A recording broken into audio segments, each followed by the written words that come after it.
So if you want to gain any habit or break any habit, this strategy is the one strategy that goes with the grains of human nature. And that's this. Humans are social animals. Whatever, and then what monkey sees, monkey does, right? So this is pretty much the secret of gaining any habit. Doing it around other people. Look at me, right? I'm an artist. And I started doing art around 5-6 years ago, right?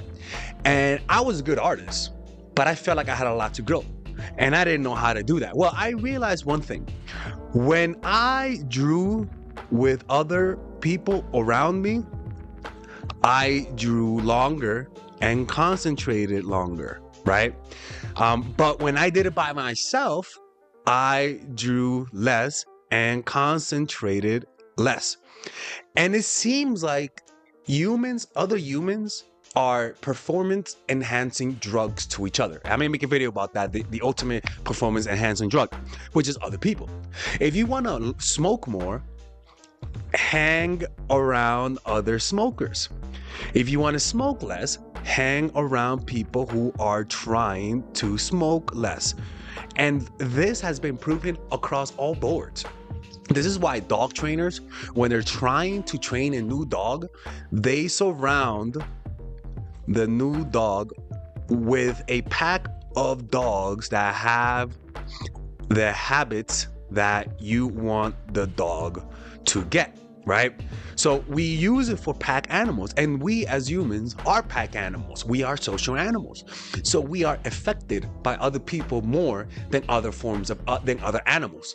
So you got to use this to your advantage. For example, if you want to stop doing drugs, as an example, and you can't stop smoking, rather than trying to stop smoking in isolation, because by being in isolation, you have less willpower, literally less willpower, right? But when you're doing it around other people, you notice that statistics show that people quit more when they try to quit within a group. For example, it's like when I go to art school, I notice that when I draw around other people, my desire to keep making art increases, right? And when I do art around people who are lazy, I notice I become more lazy, right? So that's what I did. So with meditation, I did the same thing. I wanted to meditate more. So rather than trying to meditate more, I joined a meditation group, right? And then I wanted to meditate for a longer period of time. So then I would go to meditation retreats, right? And these things were the tools that I used to gain any habit that I want. But unfortunately, these are also the same tools that you use to gain negative habits, right? I got the habit of smoking weed because I hung around friends, which are still my good friends who smoked weed. So by osmosis, I gained those habits. So as you can see, this works whether you want it or not. This is something that you become the people who you surround yourself with, okay? So for example, if you want to get in shape, rather than getting in shape on your own, join a fitness group that not only works out together, but also like keep each other accountable, right? That's why AA is so effective, because AA, you are around people who wanna quit the drugs. So you call this the social force, right? And the social force is pretty much the what makes humans humans, right? And that's this, that humans are naturally influenced by the group. And there's a chapter in The Laws of Human Nature by Robert Greene that says, resist the downward pull of the group. We have a side to our characters that we generally are unaware of, our social personality. And by doing this, we're using our social personality to inject positive and positive habits. And also it allows you to know why you gain negative habits without knowing it, because you're literally surrounded yourself with people who have those habits, and so you internalize those habits, right? It's only human nature. We unconsciously imitate what others are saying and doing. So this is unconscious. This is how you unconsciously gain any habit, right? We think differently, more concerned with fitting in. And so the desire to fit in will allow you to supercharge the habit you want to gain. right? And believe in what others believe. So if you think that you can't stop smoking weed, hang around people who have done it and believe it, and you're gonna internalize that. Literally. I mean, this is the strategy that people use, not strategy, but this is why people start doing crack. You might think, how crazy is that? Well, because if you're around people who use it, your brain will normalize it. We feel different infected by the group. We are prone to taking risks, to taking irrational action because everyone does it. This social personality can come to dominate who we are. Listening so much to others and conforming our behaviors to them, we slowly lose a sense of our uniqueness and the ability to think for ourselves.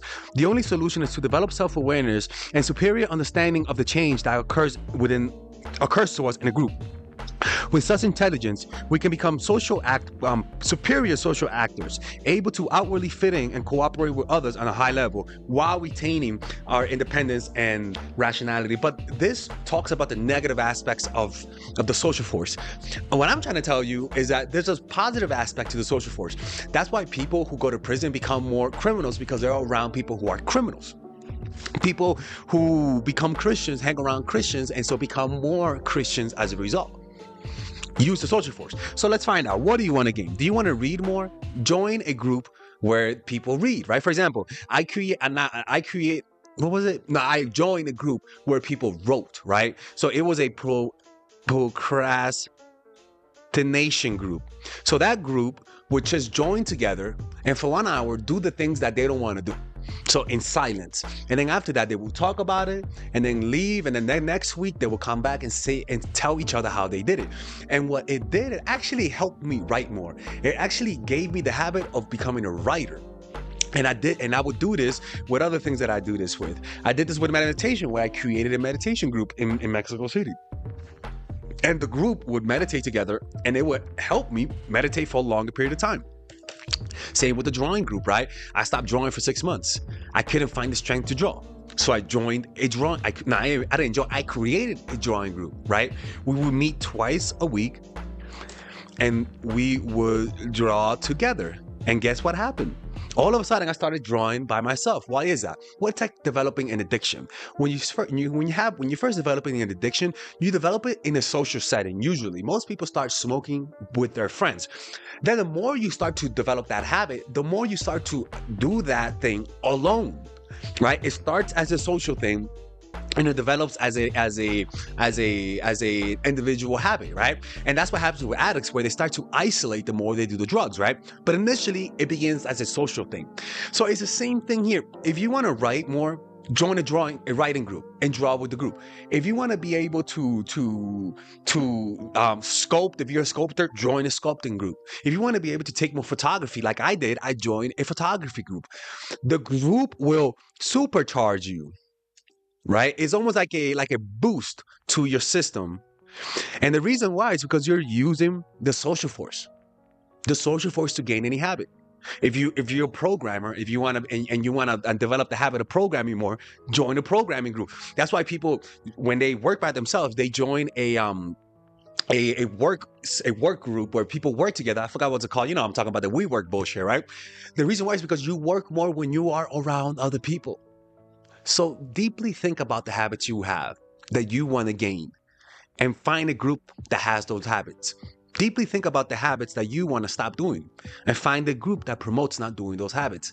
What you will notice is that it will become easier and you'll be more motivated to perform those actions. Right? And not only that, it'll deeply wire in you, especially if you're someone that likes to get validation from people. This will work even better. And above all, you're doing it around people. You gotta understand, the reason why so many people nowadays are more addicted to drugs than before, have more negative habits, are more lazy. Do you want to know why? Because they're alone. They are alone all the time. So when you are alone, you develop weird, creepy habits that don't help you. You start to join cults, right? So what you have to do is get out of yourself, go outside, join a freaking group that has the habit you want to have. Have an accountability partner. If you notice, the best basketball players have friends that play basketball. Like that's just how that is. The best golfers golf with people. The people who are not good at something usually do it by themselves. People who don't have the habit of writing usually write by themselves. You know, people say that artists, the most successful artists, are isolated. It's not true. The most successful artists are highly social people. Leonardo da Vinci was never isolated. Honestly, he never was isolated. He was always around people. He had a studio where everyone drew around him. Like he learned art in Verrocchio's studio, and after he left the Verrocchio studio, he created his own studio where he would allow artists to draw with him. Right? Michelangelo was the only one that was more isolated, right? But it was because it fit his personality. But when he first started art, he started learning with other people. This whole thing of being isolated and moving up in isolation is not true. You're just going to develop a lot of creepy, weird habits. Isolation is dangerous. You have to be around other people. It is how you become your most strongest self. Okay? So find a habit. Find a group that promotes those habits. If you have a negative habit, find a group that promotes not doing those negative habits. Join them. Go consistently. Build emotional connections with those people who have the habits that you want. And what you will notice is that you will start to change from within. You will start to see the world from their point of view. Your value system will change, and it'll make habit formation a lot easier. Okay? People, this is how I became an artist. This is how I started doing YouTube. This is how I remember when I did pickup, I used to do pickup artistry. And one of the things that we did, we used to Sarge as a group. I had Sarge means going out. I had a partner, right? His name was Shamim, right? And we used to game together. And what I noticed that when I gamed with other men, and I did it in the group, not too big of a group actually. If it became too big, it was a problem. Within 3 people, if it was with 3 people, and then after 2 hours, the whole group would meet and then split up again and then meet again. That allowed us to deal with rejection better. I'm not even kidding. Like, a girl would reject me, and because I was in a group, the rejection didn't hurt that much. You use the group as an insulator and use the group as a motivator. And it allowed me to get good at that. I know it's silly, right? But it developed that habit out of something that's actually really difficult to develop the habit. And I instinctively knew that I had to do it in a group, because when I started gaming by myself, I couldn't do it. The rejection hurt. When I did it with my friends, it was easier, and and we sort of it was like symbiotic relationship where we all added to each other, and it made the habit stick more. Very rarely did you see anyone do game by themselves. You couldn't keep it up. It was much easier to stay with that habit if you had a group, and that's just how it is, man. I hope this opens up your eye, because when I learned this, it kind of blew my mind. Because for me, Alcoholics Anonymous, you'll notice that you have people who are literally addicts, people who cannot stop doing things. That group helps people stop doing drugs. And the reason why, the group, if it works there, it works anywhere. All right? Anyways, hopefully, look, man, if you guys have any habits that you guys want to break and you guys want to work with me one-on-one, and see how I can help you, book a one-on-one coaching call by clicking the description down below where it says work with me one-on-one. And there you'll be able to talk to me, and I can see what habit you have, and I can help you break the habit. Not break it for you, but literally apply this strategy to your life. Okay? And also, I have if you guys want to learn how to improve your social life, your spiritual life, dating life, you could purchase my courses. I have courses on how to become more assertive, how to improve your dating life with men, how to improve your dating life with women. There's courses on how to improve the relationship you currently have with one person. I have a lot of courses that I can sell you guys. Just click in the description down below where it says shop for courses to check out the courses that I sell for men and women, or to book a one-on-one call. You could just click, it'll say book a one-on-one call with me. Okay? Anyways, hopefully you guys enjoyed this video. Honestly, I wish I knew this when I was younger.